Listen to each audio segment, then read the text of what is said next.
Selamat pagi. Saat ini saya akan melanjutkan membaca kitab Yehezkiel, yaitu dari Yehezkiel yang ke-17. Lambang ketidaksetiaan Raja Zedekia. Maka datanglah firman Tuhan kepadaku, hai anak manusia, katakanlah suatu teka-teki dan ucapkanlah suatu perumpamaan kepada kaum Israel. Katakanlah, beginilah firman Tuhan Allah, seekor burung rajawali yang besar dengan sayapnya yang besar dan panjang, penuh dengan bulu yang berwarna-warna, datang ke gunung Libanon, dan ia mengambil puncak pohon aras. Ia mematahkan pucuknya yang paling ujung dan dibawanya ke sebuah negeri perdagangan, lalu diletakkannya dia di kota perniagaan. Ia mengambil sebuah dari taruk-taruk tanah itu dan menanamnya di ladang yang sudah sedia ditaburi. Ia menempatkannya dekat air yang berlimpah-limpah seperti pohon gandarusa, sehingga ia tumbuh dan menjadi pohon anggur yang rimbun, yang tumbuhnya rendah dan cabang-cabangnya melengkung menuju burung itu, dan akar-akarnya tetap di bawahnya. Demikianlah ia menjadi pohon anggur dan mengeluarkan tunas-tunas dan memancarkan taruk-taruk. Dalam pada itu ada juga burung rajawali besar yang lain, dengan sayapnya yang besar dan bulu yang lebat. Dan sungguh pohon anggur ini mengarahkan akar-akarnya ke burung itu, dan cabang-cabangnya dijulurkannya kepadanya, supaya burung itu mengairi dia lebih baik dari ladang di mana ia ditanam. Namun ia ditanam di ladang yang baik, dekat air yang berlimpah-limpah, supaya ia bercabang-cabang dan berbuah, dan supaya menjadi pohon anggur yang bagus. Katakanlah, beginilah firman Tuhan Allah, apakah itu akan berhasil? Apakah orang tidak akan mencabut akar-akarnya dan menyentakkan buahnya, sehingga semua ulamnya yang baru menjadi kering? Tidak usah tangan yang kuat dan banyak orang untuk mencabut dia dengan akar-akarnya. Lihat, ia memang ditanam, tetapi apakah ia akan memberi hasil? Apakah ia tidak akan layu kering kalau ditimpa angin timur? Ia akan layu kering di bedeng tempat tumbuhnya itu. Maka datanglah firman Tuhan kepadaku, katakanlah kepada kaum pemberontak, tidakkah kamu mengetahui apa artinya ini? Katakan, lihat, Raja Babil datang ke Yerusalem, dan ia mengambil rajanya dan pemuka-pemukanya dan membawa mereka ke Babil baginya. Lalu ia mengambil seorang yang berasal dari keturunan raja dan mengadakan perjanjian dengan dia sambil menyuruh dia bersumpah. Ia mengambil juga orang-orang berkuasa negeri itu, supaya kerajaan itu menjadi lemah dan jangan memberontak lagi, juga supaya memegang teguh perjanjian itu, dan dengan demikian tetap ada. Tetapi orang itu memberontak kepadanya dengan menyuruh utusannya ke Mesir, supaya ia diberi kuda dan tentara yang besar. Apakah ia akan berhasil? Apakah orang yang berbuat demikian dapat luput? Apakah orang yang mengingkari perjanjian dapat luput? Demikian, saya ulangi, demi aku yang hidup, demikianlah firman Tuhan Allah, ia pasti mati di Babil, di tempat raja yang mengangkatnya menjadi raja, karena ia memandang ringan kepada sumpah yang dimintakan raja itu daripadanya, dan mengingkari perjanjian raja itu dengan dia. Dan Firaun tidak akan membantu dia dalam peperangan dengan tentara yang besar dan sekumpulan orang banyak. Pada waktu tembok pengepungan ditimbun dan benteng pengepungan didirikan untuk melenyapkan banyak orang. Ya, ia memandang ringan kepada sumpah dan mengingkari perjanjian. Sungguh, walaupun ia menyungguhkan hal itu dengan berjabat tangan, tetapi ia melanggar semuanya itu, maka ia tidak dapat luput. Oleh sebab itu, beginilah firman Tuhan Allah, demi Aku yang hidup, Aku pasti menimpakan atas kepalanya sumpahnya kepadaku, yang dipandangnya ringan, dan perjanjiannya di hadapanku, yang diingkarinya. Aku akan memasang jaringku untuk menangkap dia, dan di dalam perangkapku ia akan terjebak. Aku akan membawa dia ke Babil, dan di sana aku akan berperkara dengan dia, karena ia berubah setia terhadap Aku. Dan semua tentara pilihannya akan tewas dimakan pedang, dan yang terluput akan dihamburkan ke semua mata angin. Dan kamu akan mengetahui bahwa Akulah Tuhan yang mengatakannya. Beginilah firman Tuhan Allah, Aku sendiri akan mengambil sebuah carang dari puncak pohon aras yang tinggi dan menanamnya. Aku mematahkannya dari pucuk yang paling ujung dan yang masih muda, dan Aku sendiri akan menanamnya di atas sebuah gunung yang menjulang tinggi ke atas. Di atas gunung Israel yang tinggi akan kutanam dia, agar ia bercabang-cabang dan berbuah, dan menjadi pohon aras yang hebat.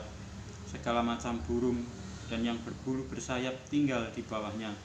Mereka bernaung di bawah cabang-cabangnya.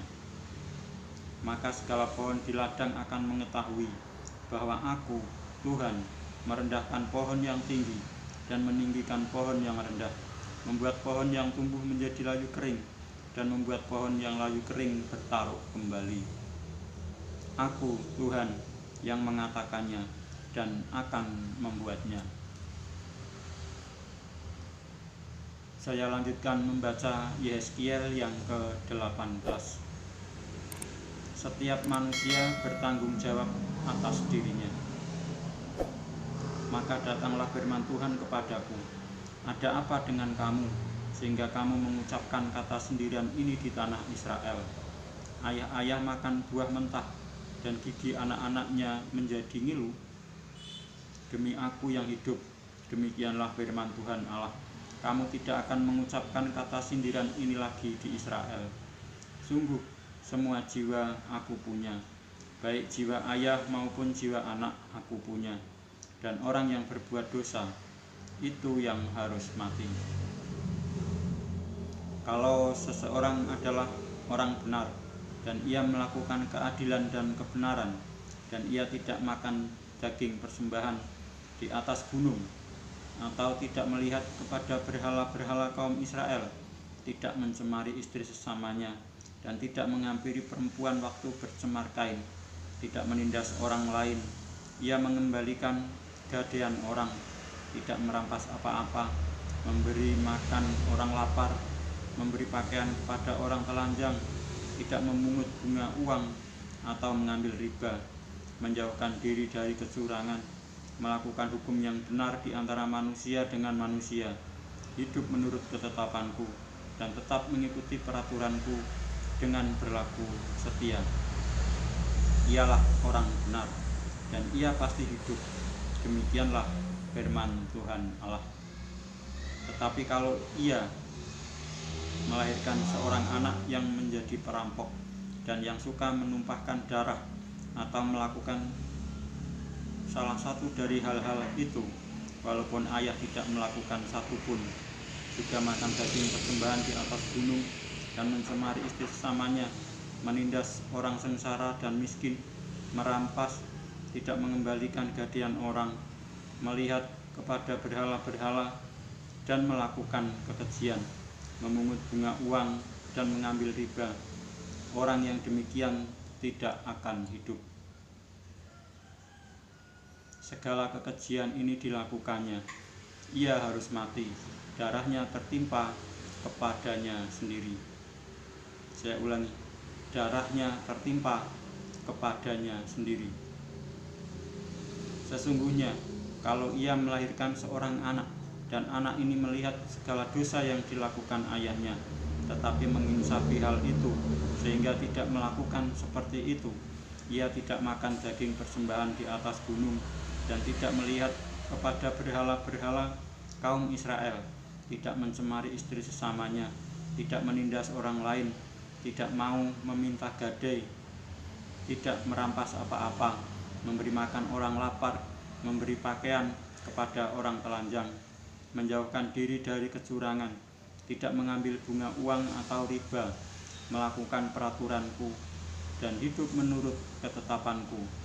Orang yang demikian tidak akan mati karena kesalahan ayahnya, ia pasti hidup.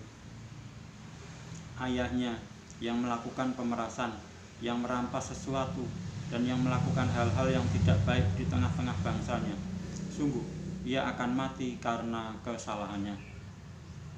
Tetapi kamu berkata, mengapa anak tidak turut menanggung kesalahan ayahnya? Karena anak itu melakukan keadilan dan kebenaran, melakukan semua ketetapanku dengan setia, maka ia pasti hidup. Orang yang berbuat dosa itu yang harus mati. Anak tidak akan turut menanggung kesalahan ayahnya, dan ayah tidak akan turut menanggung kesalahan anaknya. Orang benar akan menerima berkat kebenarannya, dan kefasikan orang fasik akan tertanggung atasnya. Tetapi jikalau orang fasik bertobat dari segala dosa yang dilakukannya, dan berpegang pada segala ketetapanku, serta melakukan keadilan dan kebenaran, ia pasti hidup, ia tidak akan mati. Segala durhaka yang dibuatnya tidak akan diingat-ingat lagi terhadap dia. Ia akan hidup karena kebenaran yang dilakukannya. Apakah aku berkenan kepada kematian orang fasik? Demikianlah firman Tuhan Allah. Bukankah kepada pertobatannya supaya ia hidup? Jikalau orang benar berbalik dari kebenarannya dan melakukan kecurangan seperti segala kekejian yang dilakukan oleh orang fasik, apakah ia akan hidup? Segala kebenaran yang dilakukannya tidak akan diingat-ingat lagi. Ia harus mati karena ia berubah setia, dan karena dosa yang dilakukannya. Tetapi kamu berkata, tindakan Tuhan tidak tepat.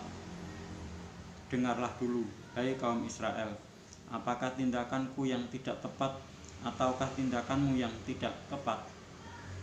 Kalau orang benar berbalik dari kebenarannya dan melakukan kecurangan sehingga ia mati, ia harus mati karena kecurangan yang dilakukannya. Sebaliknya, kalau orang fasik bertobat dari kefasikan yang dilakukannya dan ia melakukan keadilan dan kebenaran, ia akan menyelamatkan nyawanya. Ia insaf dan bertobat dari segala durhaka yang dibuatnya, ia pasti hidup, ia tidak akan mati. Tetapi kaum Israel berkata, tindakan Tuhan tidak tepat. Apakah tindakanku yang tidak tepat, hai kaum Israel, ataukah tindakanmu yang tidak tepat? Oleh karena itu, aku akan menghukum kamu masing-masing menurut tindakannya, hai kaum Israel. Demikianlah firman Tuhan Allah.